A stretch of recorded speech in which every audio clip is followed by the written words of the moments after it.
Many of you have heard of the Green Book, an annual guidebook for African American road trippers, founded and published by New York City mailman Victor Hugo Green. From 1936 to 1967, the Green Book became the Bible of black travel. During the era of Jim Crow laws, grew identify services and places relatively friendly to African Americans so they could find lodgings, businesses, and gas stations that would serve them along the road. But did you know that there was a quarterly publication called the Colored News Bulletin, which was published in Dothan, Alabama, and distributed across South Georgia, North Florida, and Southeast Alabama? It was a guide to businesses that welcomed African American in their places. The book was founded by Reverend Haley Webster Wood in the 1950s. We talked to his grandson about the publication. You know, with the Green Book, they would tell you, they actually gave you a road map in the book to travel. But in the Colored News Bulletin, you had free travel, but you know where to go. My grandfather was Reverend Haley Webster Woods. He started the Colored News Bulletin early or late 50s. It was a magazine for the help, with the schools and the progress for churches, and it was a free magazine, but each city that we will go to will buy ads to support our local schools, local churches, and give aid to, the poor. And so we just will go out each quarter, and they will submit ads, and the ad will be printed up, then you print the magazine, and then we distribute them. We were local as far as Dothan, and we went as far as Montgomery, Tallahassee, Florida. We went down to Bonifay and Crestview, North Alabama, as far as Troy, Montgomery, and Macon, Custer, Georgia, Americus, Georgia, LaGrange, Georgia, Plains, Georgia. Each city that we visit to, we had a page that we will, if you know where to shop, and you had access to go shopping without being any problems, and you was welcome in the stores, and they would give, like if you went to Montgomery, we had each stores in Montgomery which were friendly shopping, and Troy, it was the same, and then we went to Georgia, like Macon, Georgia. It had a page for Macon, a page for LaGrange, a page for Tallahassee, a page for Fort Walton Beach, and a page for Crestview, and we had Ashford and Columbia. And each page will represent each city. So when you pick the paper up, the magazine, to look at it, you will know where and who to go shop at without any problems. We asked Lynn about how they were treated when they approached the owners and managers of the businesses. It was kind of hard in some places because, we walk up in there and they had names they called him, and I didn't, and it kind of got off with me then, but I didn't actually realize what was going on because I was a young boy, and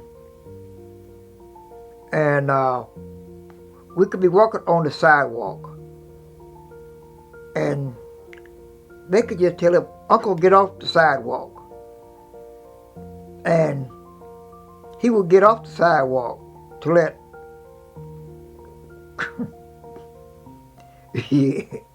them walk by, and they would talk down to him, and by me being at the age I was at the time, I was maybe 12 or 13 years old, and I just couldn't imagine why was he being treated like that, because he was just a man like everybody else, and he always told me to be careful, because how to approach people, and then I learned that in time. and but he will walk in a business, and if they didn't want him in there, like I said earlier, they would shoot him out like he was nothing. And then you have some which will receive them, and they wanted to know what was the purpose of what he was doing, and they took interest in how to help us to get the paper started and keep it going. They was more than glad to receive it because they know how it would distribute it to all the black churches and all the black schools, and that's who he was. He was a powerful, humble man, and he was small in stature, but he had a great big heart. And I know how hard it was back then for us to go out. And I know we went in one place, right here in our city, and we were treated like we were just nothing. And then, but I can go across the street on the same block, and I can be received as if I was someone. And that was like little small towns in Georgia now. It was like we go over there. I remember one time we went in, and they were going to try to sell an ad to this store. And the owner of the store asked him, "Uncle, what you doing here for?" And so he just turned around nice and nice and told him thank you. And I looked over there at him. I said, "Dawg, my grandfather, I just couldn't believe how courteous he was. He never lost. I never seen him lose his cool." Can you name some of the businesses that treated you with dignity and respect? I'm here in Dothan at the First National Bank. I go in there, they will just be glad to see him come in there. And at the time, I think Mr. Malone was the president. And he would walk up in there, he would see my grandfather coming in, he would greet him just like they grew up brothers or something. We'll take him down back there in his office, and he'll come out. And Mr. Malone always brought a nice size ad. And back at the time, ads was how he sold them. And and at Bloomberg's, we would go in there, and people say, and that was the same way. And like the Western Auto was the same way. BC Moore's was the same way. There were stores like that we went in, and they would treat you like it was okay to be there. When we went to Macon, the double cola, they was just load him up with stuff. They'd be glad to see him come. They would have stuff for him to bring back. And Tom Peanut was in Columbus, and we would go in there, and they would just give us all kind of chips and snacks to bring back. And the sunbeam bread. They will just ask him with anything that they can do to help him out. They will just take an ad plus give him bread and stuff to bring back and all that. And it was just a lot of good that was there. And most of the larger corporations, businesses in those towns, will take out ads for him. And Solomon Chevrolet, they was take out a large ad, and knew they was well good. And it was all those places that we went to back then. And when he sold the ads, and like an ad was something like, they start from $3 to $25. You can buy a whole page for $25 back then. You can get a business card for $3. When we made the receipt out, we always put in the receipt for a donation. And that's what it was for, because it was for to help to make the next quarter for the paper to come out. The book was your GPS. All you needed was an address, and you went to it. We didn't have Google back then, but we had an address. And if I knew this address, I know how to get to it.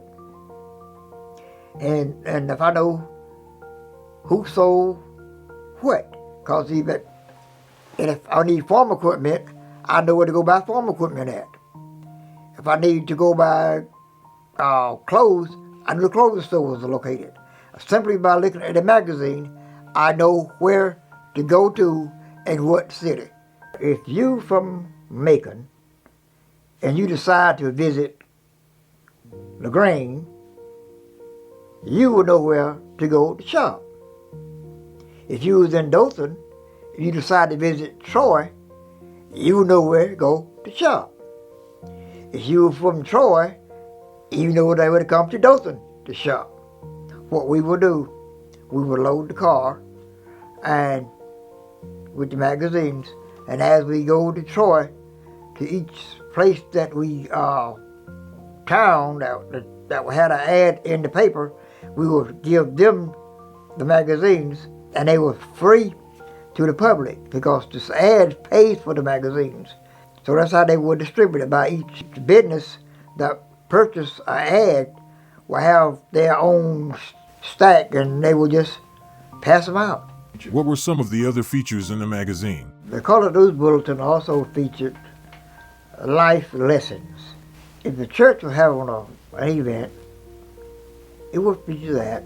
And we did stuff for Carver High School. At an age of 17, I was into the magazines like I was one of the top salesmen. I would go out and I would talk to the bank presidents. I would talk to the owners of the stores. I sold ads, and it taught me how to be humble and learn how to be a leader. The Colored News Bulletin, Dothan, Alabama, was more than just a guide for shopping. It was, indeed, a part of each community in the three-state area that it served. It was a vital link, a cherished resource, an integral element in Alabama, Georgia, and Florida.